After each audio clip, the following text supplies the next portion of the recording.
Welcome back to News from the Heart. I'm Heather George, and I have the distinguished honor of talking to my guru, Swami Chetanananda. Hi, Heather. 2016. Whoa. Amazing. And well into it now. Yeah. A gorgeous spring. We're sitting in Portland, Oregon in our ashram talking today. And it's a topic we've talked about a few times, politics. And today, Swamiji, I kind of talked to a few students. We were sitting around at dinner last night, and I think pretty much every household right now during this political season has their various conversations and takes on the political arena. And what we were really talking about was how all of us and our experience and how we're processing this information and reacting to it in large part is based on what the media feeds us. And the vitriol is, to most of us, at a new level, like at an all-time high of really almost unbelievably negative stuff happening. And even people that are standing behind someone like Bernie Sanders, who is almost like the white knight compared to some of the other people campaigning. But there's even a kind of a fear and an anger fueling the people behind his campaign. And basically what I thought it would be interesting to hear your perspective on is, how do we take our reactionary, our angry, everything's unjust, no matter whose side you're on right now, and manage that level of anger that I hear more than I think I've ever heard before at this political season? The politics of the United States right now, I think, is really confusing to me. But in general, I think what you always have to ask yourself in any of these kinds of mysteries is, who benefits? And I'm going to throw you a really weird curveball and say that I personally suspect that Donald Trump is a complete red herring set in the political process by the people who were supporting Hillary.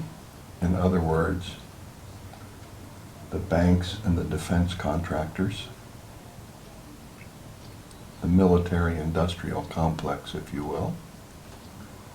I think they have set Trump in motion to blow up the Republican Party and ensure Hillary's ascendance.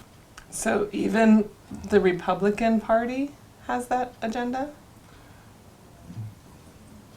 Now, you have to remember that, first of all, the Republicans and the Democrats, the differences dissolve once you get to the level of, and this is the real players in the political process, the differences pretty much resolve as you get closer and closer to the sources of the money that fuels the whole process. Mm-hmm.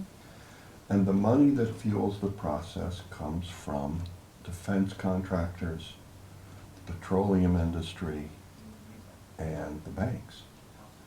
And so Trump's behavior, I think, was intended to make fools out of the rest of the Republicans. Because remember, in the primary process, everybody is speaking to the lowest common denominator in their own party and not trying to find that they have to go way out to one side or the other to speak to as much of the party as they possibly can, and then they loop back toward the center during the presidential campaign to be able to try to speak to both parties. This whole process is being completely manipulated for the benefit of Hillary. And you know, one of the interesting things in the Democratic side for me is the degree to which the Democrats themselves, the rank and file Democrats, and the working people are beginning to wake up to the fact that they're being seriously screwed. And this is something that Bernie is bringing out. But, you know, the media has also appreciated, and remember that the media means mostly owned by 5 corporations. The media has appreciated that Bernie's message is reaching, you know, a lot more people than they ever expected. And he's been pretty much shut out of the whole discussion. You know, what we're being fed is the insanity of the Republicans, and particularly Trump, you know, who I think was set out in this primary to actually literally make those other guys look like idiots. What we haven't really seen are Hillary's platform, and we've heard nothing about Bernie. And you know, even the Bernie supporters are making a big, you know, case over this weekend about how much the media is actually ignoring him. And I think it's shameful, the whole situation. I'm angry about it myself, but angry because we are so controlled, it is pathetic. It's pathetic how controlled how much of an oligarchy the United States is and how controlled the political process is. It's like, it really blows my mind. There's a lot of different, like you said, you're angry for different reasons, and I think right now that was something that we were contemplating, is that for many different reasons, it's just there's so many people that are so angry right now. Trump's supporters are angry, Bernie's supporters are angry for the reasons you're talking about, Hillary's, whoever you're looking at. There's just this flavor of frustration and anger. I think if it were up to me, Heather, thinking about it, I would much rather vote for Trump than Hillary. I would vote I've heard for that Trump from a few people. Because I don't think, first of all, I don't think Trump has any interest in being president, and I think that's where their campaign is at right now. He didn't really he wasn't intending to win, he was intending to make those other guys look like idiots. And I think the shock of the Republican Party is that, and the real political professionals, is that, you know, he's made a dent in this whole thing. And over the last 2 weeks, what you've seen is the media who is manipulating the media who has owners, are manipulating the whole of public opinion now against Trump. Mm-hmm. You know, and this too, it's like, are you kidding me? You know, there is not a shred of honesty in the whole situation. And the corporate Democrats are very distressed about the ascendancy of Bernie. Hillary is very nervous about the ascendancy of Bernie, to the degree that her operative in the Democratic Party, Debbie Wasserman Schultz, who is the head of the Democratic Party, you know, has required and compelled the support of President Obama to try to hold off a primary challenge in her own district in Florida against her. You know, of course, she is a woman who is pushing an amendment to support the very criminal payday lenders who are owned by the big banks. Plus, Trump came out, and what did he do? I mean, it must have been a shock when he insults every immigrant group in the United States first. Then he starts insulting women. I mean, what voters have turned every single election since at least LBJ, but maybe even the Kennedy election? Women voters. Trump comes out and says, you know, they're all a bunch of sluts. I mean, what was he thinking? And the interesting thing is, he got away with it. And people are like saying, he's telling it like it is. Well, This is the degree to which Americans are hungry for some kind of straight talk and some reality, even if it is a completely stupid, ignorant, racist reality. It blows my mind. The politics in America is completely screwy. And in my opinion, the whole election has been completely rigged for Hillary. And my feeling is we should be very afraid. The first time we ever talked about global warming and the coming change in the country and the world, I said there's a new culture coming. The wealthy have basically abandoned any kind of social values to become completely self-absorbed and only take care of themselves. I think that this political season more than ever demonstrates to me the ascendancy of the oligarchies and corporate interests and the fact that the rest of us are completely on our own. So I'm back to a few important things. We're in this world to grow. And if we are not engaged in semi-disciplined self-cultivation,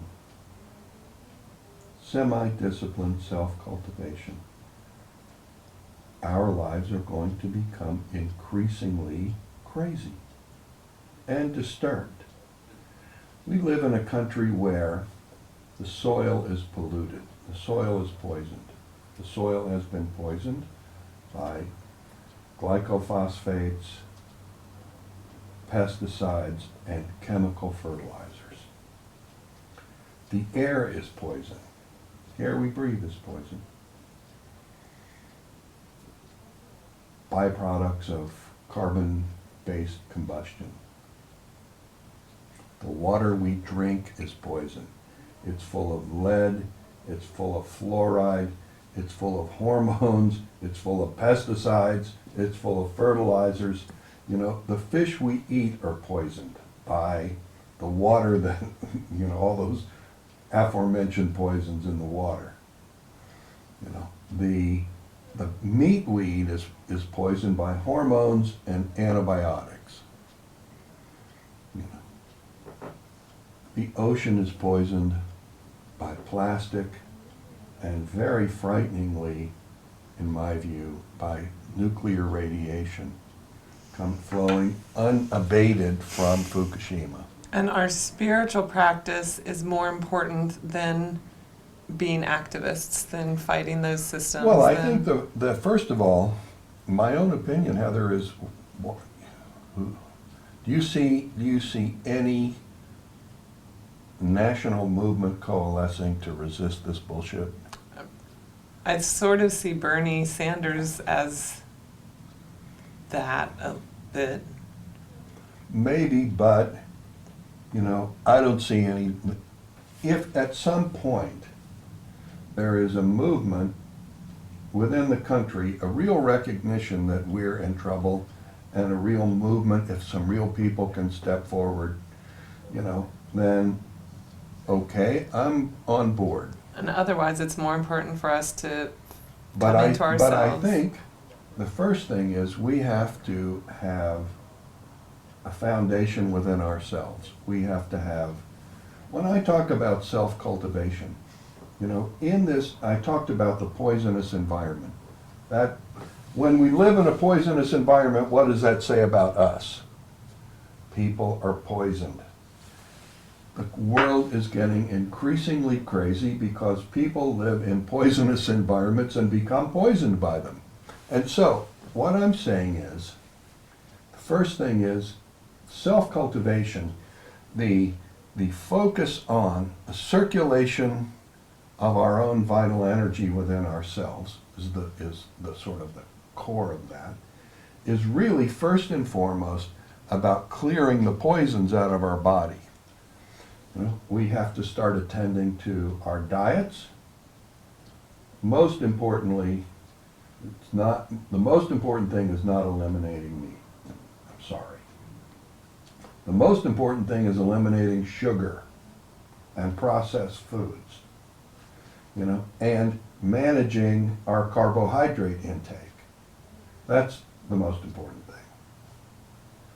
Then, diet and exercise. Attention to our own inner state gives us some foundation, some stability within ourselves, some contact with our own hearts, which hopefully leads to living a life of loving kindness. Because if we are going to survive through this and just survive as mangled, crazed poison creatures, what the fuck is the point of that? It's such a hard thing. People are so used to just kind of trying to take the easy path. It's so true. And there is no easy path forward from here, but Hillary, particularly in my view, is being sold to us as the center, the gentle, the easy, straightforward, normal, business as usual path. Self-cultivation is the beginning. Value for our relationships, value for our connections, value for our communities is the next pillar of this. Because if we don't start to have compassionate hearts and value for each other, then what the hell do we have but, a gigantic, violent conflagration that we're running into. Oh, and then we have to have the ability to take care of ourselves. We've got to learn to grow our own food. We've got to learn to generate some of our own energy. We have to really rethink our entire medical system and our educational system as we continue to develop our understanding of the process of self-cultivation, in which contact with our own truest, deepest, purest self can continue to develop and grow. Is all of that possible regardless of what happens with the political system? Regardless of what happens with the political system, because for the most part, we're in the extreme minority, and right now nobody gives a shit about us. There's no reason to be freaked out, because the bottom line in all of this is none of it matters. The fact is, all of us are going to die, and that is a good thing. All of us are going to pass from this world, and the most important thing is that we should leave this world with open hearts. That's the most important thing. We should leave this world on a wave of love that arises from within us and carries us to a truly much more refined, and powerful place. Can we be in this crazy world with all that crazy stuff going on until we leave it without the anger and fear? Personally, I think only if we're engaged in self-cultivation is that possible. See, I see the way people whom I really like and whom I really appreciate, but who are not engaged in disciplined self-cultivation, are treating each other. And I think it's terrible, sad. But this is the way the world is. So what I hear you telling me when I pose that you possibly are fatalistic is that you're not fatalistic. While the world is not different than it's ever been.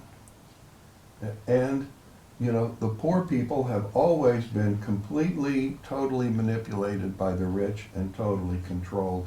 When they had population issues in Europe 1,000 years ago, what did they do? Mm-hmm. They sent them off to fight the Crusades.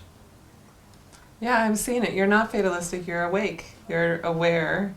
You're seeing what has been and what is. And going back to why I asked you this question, and I think in getting your answer is, it's really the anger and frustration that everybody is exemplifying right now is showing that their game is working. It's true. So we are angry, we're frustrated, we're getting so involved in the presidential campaign going on for half of a year, of our lives, while all this other stuff has been going on forever, is going on right underneath our noses, and Has been always going on And and if- will most likely always be going on. I sit down and do my meditation practice and do the best I can to take care of my health and the people that I love. It's my best chance. What else is there? And to some extent letting go of the outcome. Because we have no influence on it anyway. Not really. And certainly, if we have become totally caught up in the frenzy of that confusion, then we have been manipulated as well, and we're lost. All right.